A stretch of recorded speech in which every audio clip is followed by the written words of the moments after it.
And speaking of ripples, I have a beautiful story about how one kind act sparked a decade of giving for a New Hampshire family. Ready to hear this one? Absolutely, Michael. I'm all ears. So 12 years ago, Krista Butts was a mother of 3 who was going through tough financial times. Money was tight, she was out of work, and her husband was logging about 80 hours a week to provide for their young sons. That sounds incredibly difficult, especially during the holidays.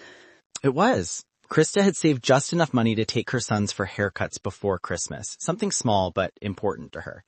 When she went to pay, she discovered that a stranger had already covered the cost of all 3 boys' haircuts. What a thoughtful gesture. Sometimes it's those unexpected small kindnesses that touch us the most deeply. Absolutely. And here's where the story becomes even more beautiful. Instead of keeping the money she had saved, Krista took her sons to Walmart and bought 3 $10 gift cards. She gave each son a card and instructed them to find people in the store who they thought could use them. Teaching them to pay it forward. That's such a powerful lesson.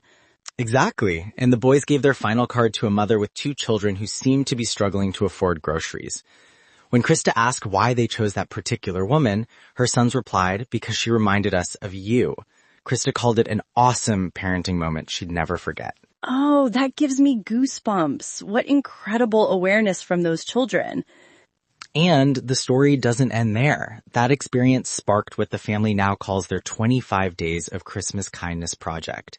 Every year since then, for 25 days leading up to Christmas, each family member does something kind for others. From paying for a family's meal, to bringing treats to public servants, or leaving decorated wreaths for neighbors. So one stranger's simple act of kindness in paying for those haircuts has now generated thousands of kind acts over the years. That's truly what I would call a Christmas miracle, the way goodness multiplies when we share it. And it's a reminder that even when we're going through our own difficult times, we can still find ways to give. The Butts family couldn't afford much, but they found ways to be generous with what they had. That's such an important point, Michael. Some of our listeners might be thinking, I wish I could help others, but I'm struggling myself right now. But generosity takes many forms, and sometimes the most meaningful gifts cost nothing at all. Absolutely. Like our next story from Charlotte, North Carolina. Earlier this December, customers at a Walmart on North Tryon Street received unexpected alerts about their layout.